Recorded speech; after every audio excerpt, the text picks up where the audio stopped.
actually are abnormal that cause the patient to die suddenly. We even saw a video clip of a soccer player who actually died on the field, but thank God he had a defibrillator already placed in him, and the defibrillator went off and shocked him, and he actually got up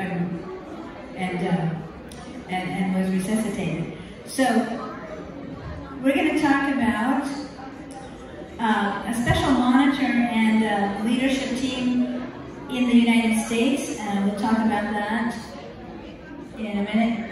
Where am I pointing? I'm just clicking, right? It's not going forward. So. You guys want to direct the slides, or?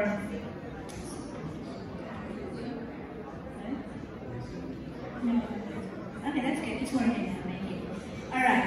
So I'm going to talk in a minute about this patch. It's called the Core Vitals patch.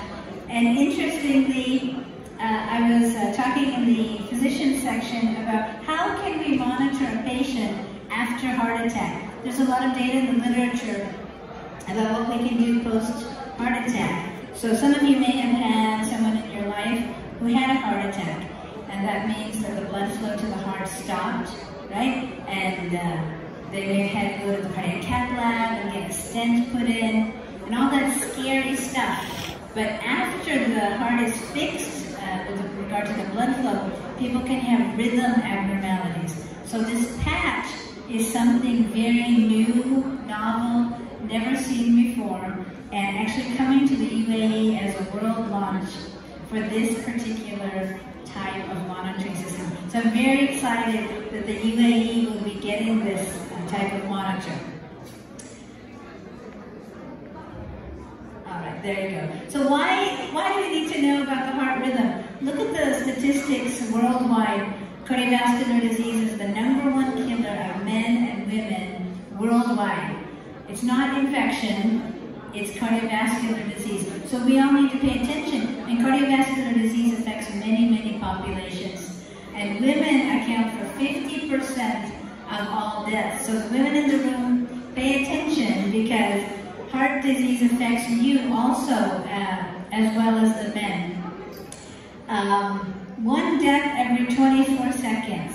So while we've been standing here, while I'm standing here talking to you, while you've been sitting in this room, a lot of people have died around the world from cardiovascular disease. And most people don't have any symptoms. So 50% of people who die suddenly, 50% of people who have coronary disease, they just die suddenly. They don't even have symptoms. And they can be young. In the UAE, patients who are 25 to 30 years old are having heart attacks. So heart disease develops very early. Vascular disease develops very early. In the aorta, we can see already a vascular plaque in studies done on soldiers in the Vietnam War, the Korean War. We found in the aorta already atherosclerotic plaque at the age of 18. So really, around age 10, we're seeing that even children have vascular plaques. It's very, very important to look at people early on. 30% of death in the UAE is due to cardiovascular disease. That's a high, high number. And 30 to 70% of the population have cardiovascular disease. And what does that mean? That means they have blockages in the arteries to the heart. And people who smoke, or who have diabetes, or high blood pressure, or high cholesterol, at much, much higher risk. That's why that 30 to 70% of the population is up there. And children in the UAE, apparently they are now more at risk for having diabetes because they're becoming more obese and developing early metabolic syndrome changes. And why is that? Because of the sedentary lifestyle. Because in the UAE, they're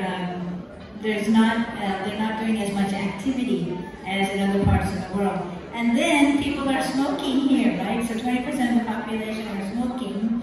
And that doesn't even include, I think, the shisha, right? So the shisha thing that goes on here. So all of those things are bad with regard to increasing risk for cardiovascular disease. South Asians, let's talk about South Asians. the room to South Asia, right? I think 60% of the population is from India. 60% of the population here is from India. And then we have other parts of Southeast Asia. So South Asians are at huge risk of having cardiovascular disease. Why is that? Because we carry in our genetics something called Lp(a), which is lipoprotein A. And that's a little protein that sits on the LDL cholesterol. And the LDL cholesterol, the bad one, and then those things become oxidized and cause plaque in the arteries. And early atherosclerosis is seen in South Asians. So, if you're a South Asian, pay attention, come sit down here and listen. So really at age 25 here in the UAE, people should be undergoing cardiovascular screening. And at King's College Hospital, London, Dubai Hills, we will have a preventative cardiology team to look at people, to look early on at the risk factors. Again, talking about children in the Arab Gulf region, much more at risk. So cholesterol is very important. How many people in here know their cholesterol numbers? Nobody. Nobody knows their cholesterol number. One person, two. Okay, three. That's good. Congratulations. Important, right? It's important to know our cholesterol numbers. You guys in the front, Southeast Asians, I don't see anybody raising your hand, right? So you're going to go next week and see your doctor and say, what's my cholesterol? Dr. Annie said I need to check that. Because very important, it's a major risk factor for heart attack and stroke, right? We don't want to have a heart attack, we don't want to lose muscle on the heart, and we don't want to lose our brain. The worst thing is to end up in an ICU with no brain function, right? High blood pressure, obesity, inactivity. How many of you have, there's a slide I think on here where the guy's shirt is busting open because of the belly. How many have seen that kind of belly? Not good, right? You've seen that kind of belly, right? So, not good, and that's metabolic syndrome, obesity leading to diabetes, and then on top of that, these people are smoking, right? So you have a guy with his shirt popping open, eating steak and smoking a cigarette, right? And then coming out into the cold and having a heart attack. That's a classic picture. Atrial fibrillation is a risk factor for stroke, especially. So atrial fibrillation is an irregular heart rhythm that can happen after heart attack. It can happen in patients who smoke, who have diastolic dysfunction. That means the heart doesn't relax normally, and then the chambers increase in size, and people can have atrial fibrillation. That means the top chamber of the heart is not moving, and so when it doesn't move, all the blood sits there and forms clot. And where is the clot going to go when the heart does its next heartbeat? The clot's going to go to the brain, and then people have stroke.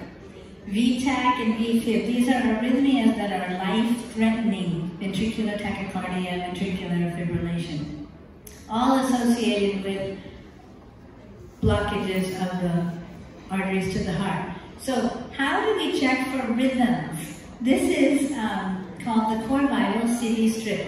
So this is the latest in technology, and this is what I told you was coming to the Middle East.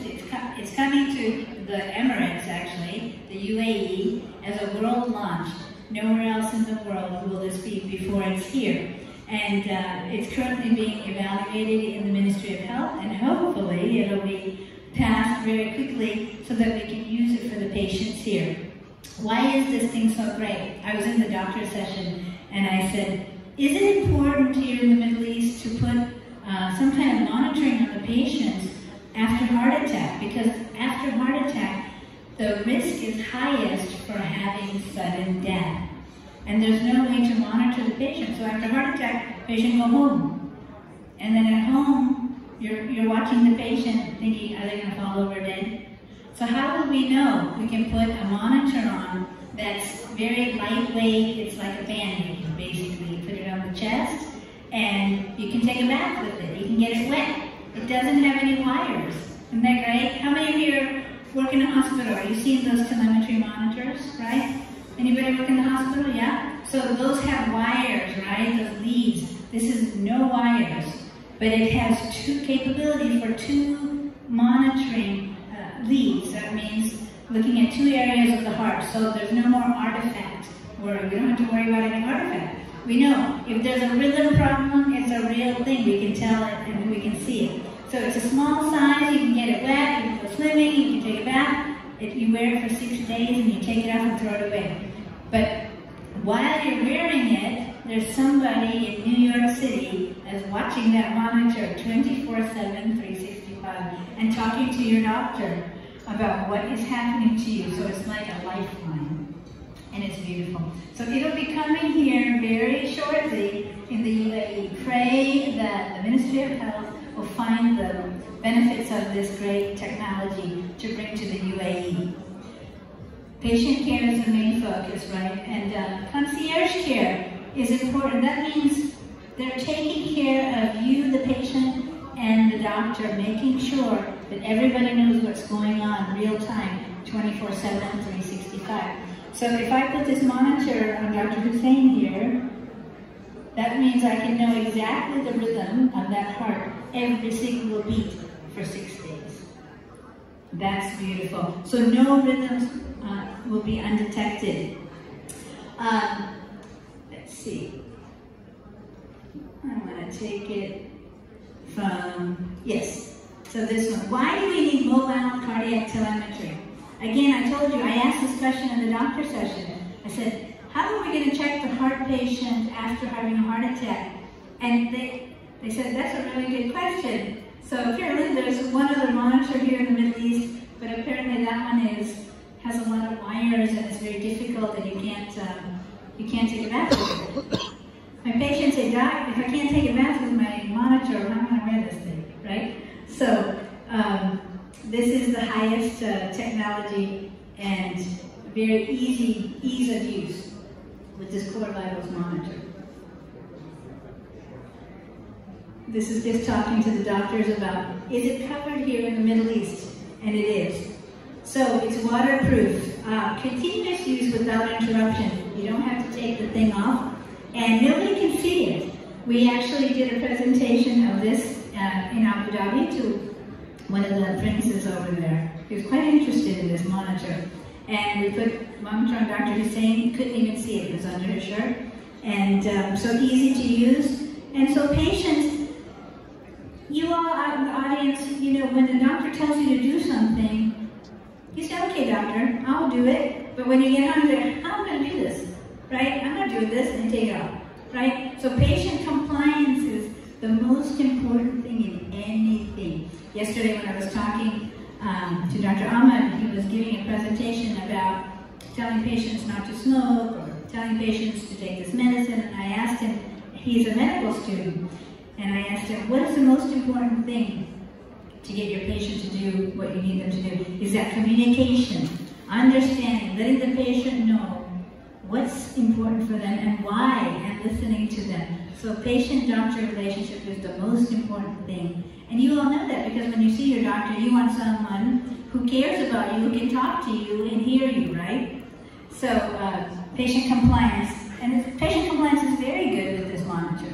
So very high clinical yield. It's a multi-bead patch, like I said. That means it can see the heart in one side and the other side. Every other monitor in the world only looks at one part of your heart. So sometimes you may jiggle that or wiggle it and it'll look like there was an arrhythmia when there really wasn't. So this has two leads where we can really tell what's going on. And it's really well covered.